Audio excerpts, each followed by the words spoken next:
Somewhere in your city right now, a fox is trotting down a street at 3 a.m.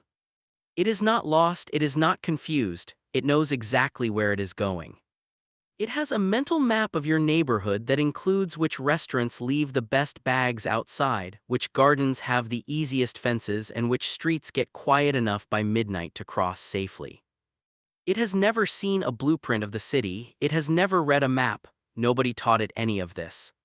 It learned it the same way its ancestors learned forests and fields, by moving through the world, paying attention, and building a picture of the landscape from experience. And here is the thing. To that fox, your city is not a city. It is not concrete and glass and infrastructure and urban planning.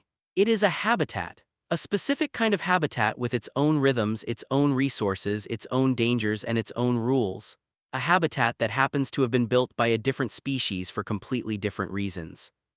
What animals think a city is turns out to be one of the most fascinating questions in modern biology. And the answers reveal something surprising about both the animals living among us and the world we thought we built for ourselves. Before we get into specific animals, we need to understand something fundamental about how animals read a landscape. Animals do not see infrastructure, they do not see roads as roads or buildings as buildings. They see resources, barriers, dangers, and opportunities. Every element of a city gets translated through this filter. A road is not transportation infrastructure. It is a wide open exposed space with fast-moving unpredictable threats that must be crossed quickly and carefully. A building is not architecture. It is a cliff face with potential nesting sites, shelter from wind and rain, and elevated vantage points. A park is not a recreational space designed for human leisure. It is a patch of habitat surrounded by danger, offering food and cover to any animal clever enough to use it. A rubbish bin is not waste management. It is the most reliable food source in the entire landscape. When you look at a city through an animal's sensory and survival framework, the familiar becomes completely strange, and the strange becomes completely logical. Urban foxes are perhaps the clearest example of an animal that has built an entirely new understanding of what a city is. Foxes arrived in cities largely by accident, following expanding suburbs into areas that were once countryside. But what happened next was not accident at all. Within a few generations, urban foxes developed behavioral patterns significantly different from their rural relatives. They became more tolerant of noise and light. They shifted their active hours to overlap with human quiet time. They learned to read human behavior, specifically to predict when food would be available and when humans would be most and least attentive. A rural fox reads a landscape of trees, burrows, and prey animals. An urban fox reads a landscape of takeaway delivery schedules, recycling collection days, and which residents reliably leave food out. These are not random behaviors. They are sophisticated ecological adaptations happening in real time across just a few generations. The city has become a legitimate habitat, and the fox has become a legitimate urban animal. To a fox, a city is a high-resource environment with manageable dangers. There is abundant food, reliable shelter, and fewer large predators than a natural landscape. The main threats, fast-moving vehicles and occasional hostile humans, are learnable and largely avoidable once the patterns are understood. The fox does not think of your city as extraordinary. To the fox, it is just where it lives. Birds have had arguably the most successful relationship with cities of any animal group, and the reason reveals something profound about how they experience urban environments. To a bird, a city skyline is a cliff landscape. Tall buildings provide the same ecological functions as rocky outcroppings and coastal bluffs that birds have been using for millions of years. Elevated nesting sites, wind currents for soaring, wide sightlines for detecting predators and prey. Peregrine falcons, once endangered, have made extraordinary recoveries in cities around the world specifically because skyscrapers replicate the cliff faces they evolved to nest on. To a peregrine, a 40-story building is simply a very good cliff with unusual texture. But birds have done something even more interesting than simply using city structures as habitat replacements. Many urban bird species have changed their songs. Research has shown that city birds in multiple species have shifted their calls to higher frequencies to cut through the low-frequency noise of traffic and machinery. They have adapted their communication system to work in a new acoustic environment. This is happening within observable timescales. Birds are not waiting for millions of years of evolution to adapt their biology. They are changing their behavior within lifetimes in response to the urban acoustic landscape.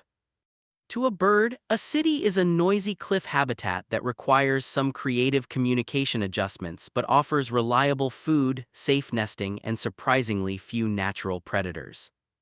No discussion of urban animals is complete without the two species that have become so successful in cities that humans largely stopped thinking of them as wildlife at all. Rats and pigeons experience cities in a way that is perhaps the most alien to human thinking, because they have stopped experiencing the city as a modified natural habitat and started experiencing it as simply the world. Rat populations in cities have lived in urban environments for so many generations that their behavioral ecology is now built around human infrastructure specifically.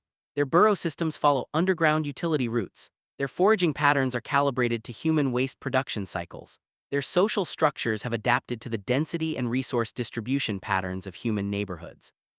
A city rat does not know what a field looks like. It has no ancestral memory of pre-urban life driving its behavior. The city is not a replacement for something else. The city is its entire ecological reality.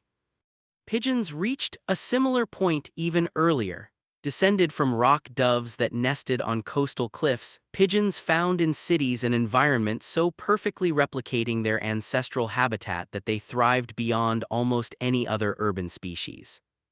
To a pigeon, the ledge of a building is a cliff, a plaza is a foraging ground, a tourist with food is a reliable and somewhat predictable food source.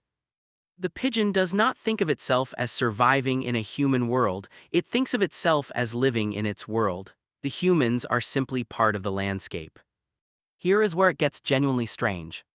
Cities were not designed for wildlife. Every element of urban infrastructure was planned, built, and maintained for human use.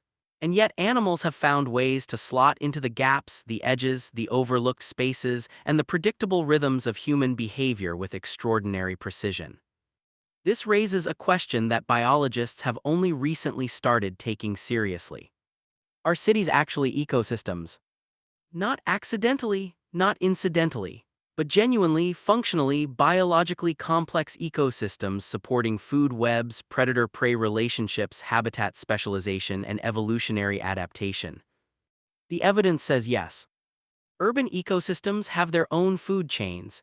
Insects and small birds feed on seeds and waste. Larger birds and foxes feed on the insects and small birds. In some cities, large raptors sit at the top of this urban food pyramid, hunting pigeons from skyscrapers the way their ancestors hunted from mountain peaks.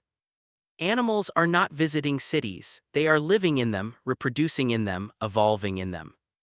The boundary between the natural world and the human world, which we have always assumed to be clear, turns out to be something far more complicated. The natural world did not stop at the city limits, it simply adapted to what it found there. We built cities for ourselves. For shelter, for commerce, for connection, for civilization. We planned every street, designed every building, installed every light and pipe and cable with human needs and human purposes in mind. And then we looked up one morning and noticed that a peregrine falcon had nested on the 42nd floor. And a fox was raising cubs under the garden shed. And a crow had learned to use pedestrian crossing signals to time its road crossing safely. And a colony of bats had been living in the roof of the city hall for 30 years without anyone noticing.